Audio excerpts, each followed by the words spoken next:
आदरणीय दर्शकहरू नमस्कार। विगत 7 दिनदेखि भइरहेको रुस र युक्रेन बीचको भीषण युद्ध हुनको कारण के हो भन्ने विषयमा हामीले एक खोजमूलक सामग्री तयार पारेका छौं। आउनुहोस् यस विषयमा विस्तृतमा चर्चा गरौं। रुस र युक्रेन बीच भएको युद्धको इतिहास र कारणहरू। युक्रेन युरोपको दोस्रो ठूलो देश हो। युक्रेनमा एकातिर निकै उब्जाउ मैदान छ भने अर्कातिर ठूला उद्योगहरू छन्।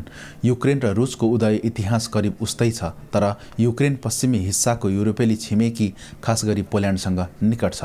युक्रेनको पश्चिमी क्षेत्रमा राष्ट्रवादी भावना ज्यादा नै छ। युक्रेनमा रुसी भाषा बोल्ने अल्पसंख्यकहरू पनि थुप्रै संख्यामा छन्। औद्योगिक रूपले विकसित पूर्वी क्षेत्रमा उनीहरूको बसोबास बढी छ। युक्रेन र उसको छिमेकी रुस बीच अहिले तनाव जारी छ। यो विवादको निहुँ 8 वर्षदेखि सुरु भएको थियो। सन् 2014 मा रुसतिर झुकाव राख्ने युक्रेनका राष्ट्रपति भिक्टर यानुकोभिच विरुद्ध पश्चिमहरूको समर्थन गर्नेले विद्रोह सुरु गरे। रुसले यो मौकाको फाइदा उठाउँदै क्रिमियाली प्रायद्वीपमा कब्जा जमायो भने विद्रोही गुटले पूर्वी युक्रेनको हिस्सा नियन्त्रण गर्यो।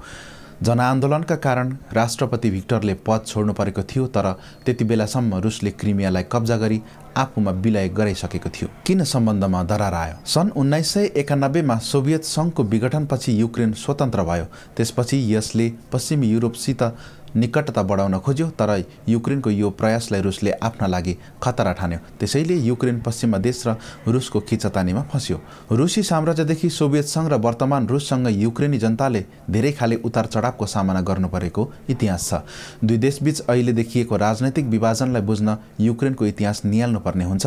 रुसी राष्ट्रपतिहरूलाई युक्रेनी जमिनको लोभ छ, तर यहाँ अरू पनि थुप्रै मान्छे र साम्राज्य छन्। बेला बेला युक्रेनका सीमाहरूमा बदलाव पनि हुने गरेको छ। 9औं शताब्दीमा किबियाली रुसको स्थापना भएको थियो, जुन पहिला ठूलो पूर्वी स्लाव राज्य थियो। नेता ओलेगले यसको स्थापना गरेको इतिहासकारहरू बताउँछन्।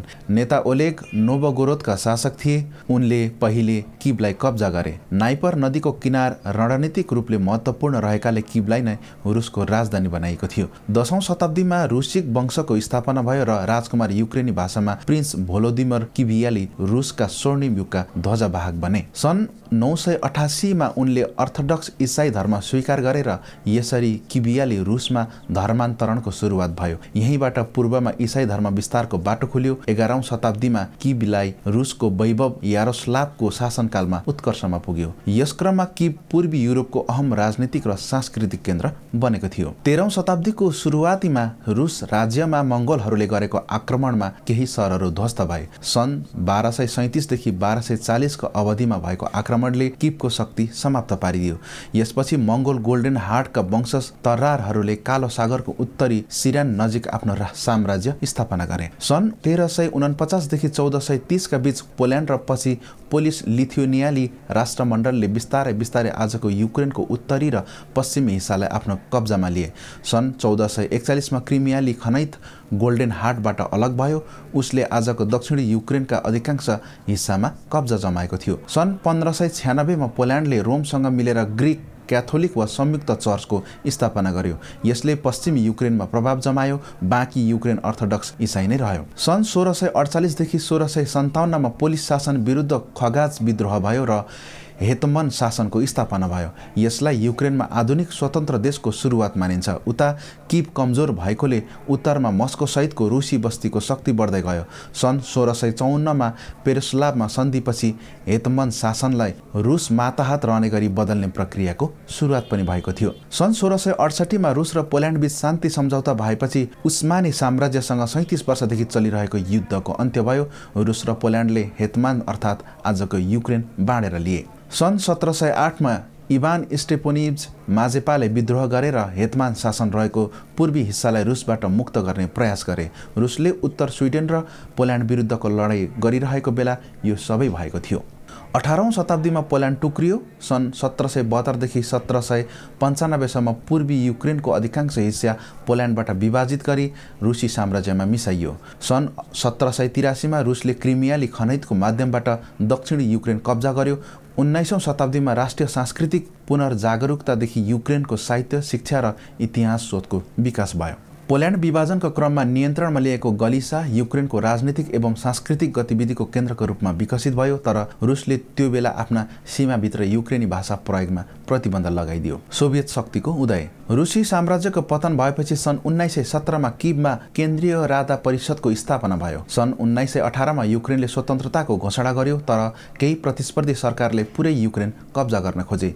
यही कारण गृहयुद्ध पनि सुरु भयो। अर्कातिर रुसको रेड आर्मीले 2/3 युक्रेनलाई जित्यो र सन् 1921मा युक्रेनियन सोभियत स्पेशलिस्ट रिपब्लिकको स्थापना गरियो। युक्रेनको 1/3 बाँकी भूमि पोल्यान्डमा फेरि मिसाइयो। 1920 को दशकमा सोभियत सरकारले केही राजनीतिक शर्तहरू तथा प्रतिबन्धसहित युक्रेनको भाषा र संस्कृतिलाई बढावा दियो। यद्यपि अर्को दशकमा फेरि यस्तो स्वतन्त्रता खोसियो। सन् 1932मा स्टालिनको सामूहिकीकरण अभियानका कारण युक्रेनमा अनिकालको स्थिति बन्यो। यसलाई युक्रेनमा होलोदोमर भनिन्छ।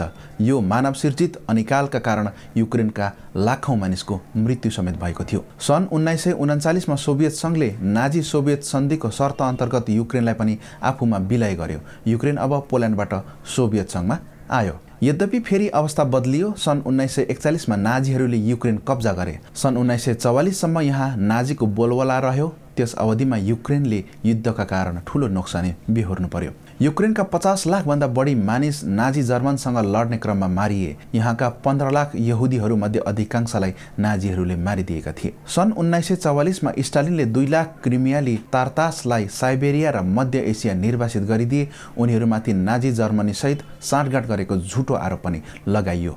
यसबीच सोभियत शासन विरुद्ध युक्रेनमा केही संगठन हतियार लिएर सङ्घर्ष गरिरहेका थिए। सन् 1954मा अचानक उठाइएको एक कदममा सोभियत नेता किनिता खरुश्चेभले क्रिमियाली प्रायद्वीपलाई युक्रेनमा मिसाइदिए। यसै क्रममा सोभियत शासनको विरोधमा चलिरहेको युक्रेनमा विद्रोही सेनाको सङ्घर्ष अन्तिम कमान्डर समातिएसँगै सकिएको थियो। तर 1960 को दशकमा युक्रेनमा सोभियत शासनप्रति विरोध बढ्दै गयो। सन् 1972मा सोभियत शासनको विरोध गर्नेमाथि दमन गरियो, तर आक्रोश झनै बढेर गयो। सन् 1991मा मस्कोमा राजनैतिक कुको कोसिस पनि भयो। यसपछि युक्रेनले आफ्नो स्वतन्त्रताको घोषणा गर्यो। 90 को दशकमा करिब 2.5 लाख क्रिमियालीहरू, तारतरहरू र तिनका वंशज सोभियत संघको विघटनपछि क्रिमिया फर्के। उनीहरू स्टालिनको समयमा निर्वासित गरिएका थिए। सन् 1994मा राष्ट्रपति चुनावमा लियोनिद क्राभचुकलाई हराएर लियोनिद कुचमाले पद हासिल गरेका थिए। उनले पश्चिम र रुससँग सन्तुलन कायम गर्ने नीति अपनाए। सन् 1996मा युक्रेनले नयाँ लोकतान्त्रिक संविधान अपनायो र नयाँ मुद्रा राइभन्या जारी गर्यो। सन् 2002 मार्चमा आम निर्वाचनमा कसैले बहुमत पाएन।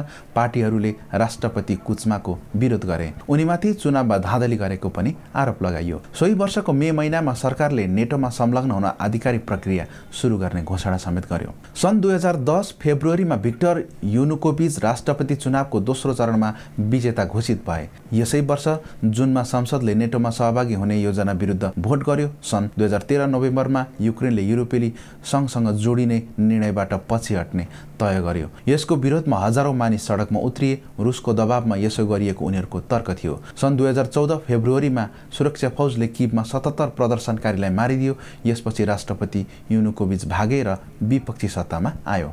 यसबीच रुसले शक्तिको प्रयोग गरी क्रिमियामाथि कब्जा जमाए। यसबाट शीतयुद्ध रुस र पश्चिमा मुलुकहरू बीचको तनाव उत्कर्षमा पुगेको थियो। अमेरिका र युरोपेली संघले रुसमाथि कडा प्रतिबन्धहरू लगाएका थिए। हिंसाका जारी सिलसिला। सन् 2014 अप्रिलमा रुस समर्थक हतियारधारी समूहले रुसी सिमाना नजिकका केही क्षेत्र कब्जा गर्यो। यसबीच मेमा पश्चिममा समर्थक कारोबारी पेत्रो पोरोसेन्कोले चुनाव जितेर राष्ट्रपति पद हात पारे। उता पूर्वी युक्रेनमा सङ्घर्ष चलिरहेकै थियो। जुलाई महिनामा रुस समर्थक बलले सङ्घर्ष गरिरहेको क्षेत्रको आकाशमा उडिरहेको मलेसियन एयरलाइन्सको एक यात्रुवाहक विमानलाई खसालिदियो, जसमा सवार सबै 298 यात्रुको मृत्यु भयो। रुसी सैनिक भारी सैन्य उपकरणका साथ पूर्व युक्रेनतिर अघि बढिरहेको कुरा सेप्टेम्बरमा नाटोले बताएको थियो। सन् 2014 अक्टोबरमा युक्रेनमा भएको चुनावमा पश्चिम समर्थक पार्टीले स्पष्ट बहुमत पायो। सन् 2016 सम्म युक्रेनको अर्थव्यवस्था सुध्रियो।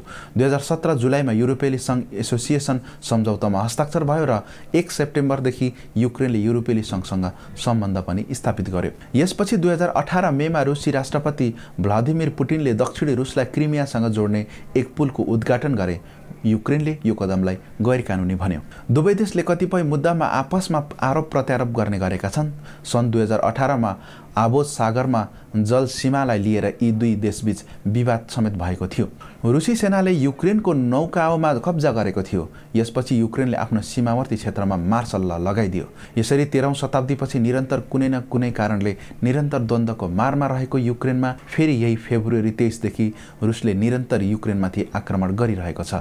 यो रिपोर्ट तयार पार्दासम्म युक्रेनको रक्षा मन्त्रालयले जनाएअनुसार रुसको आक्रमणपछि 5000 बढी रुसी सैनिकको मृत्यु भएको दावी गरिसकेको छ।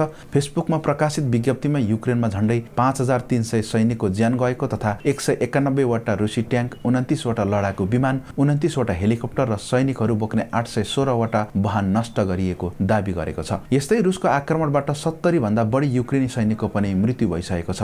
यसबीचमा दुई पटक वार्ताको लागि वातावरण बनाइएको भनिए पनि दुवै पक्ष बिना कुनै सहमति र निष्कर्ष टुङ्गिएको छ। विभिन्न देश विदेशका एजेन्सीहरू र बीबीसीको सहयोगमा तयार पारेको यो रिपोर्ट तपाईलाई कस्तो लाग्यो कृपया कमेन्ट गरिदिनुहोला। साथै हाम्रो च्यानललाई सब्स्क्राइब पनि गरिदिनुहोला। यसैगरी रुस युक्रेन बीचको युद्धका कारणबारे जानकारी भए पनि कमेन्ट गरिदिनुहोला।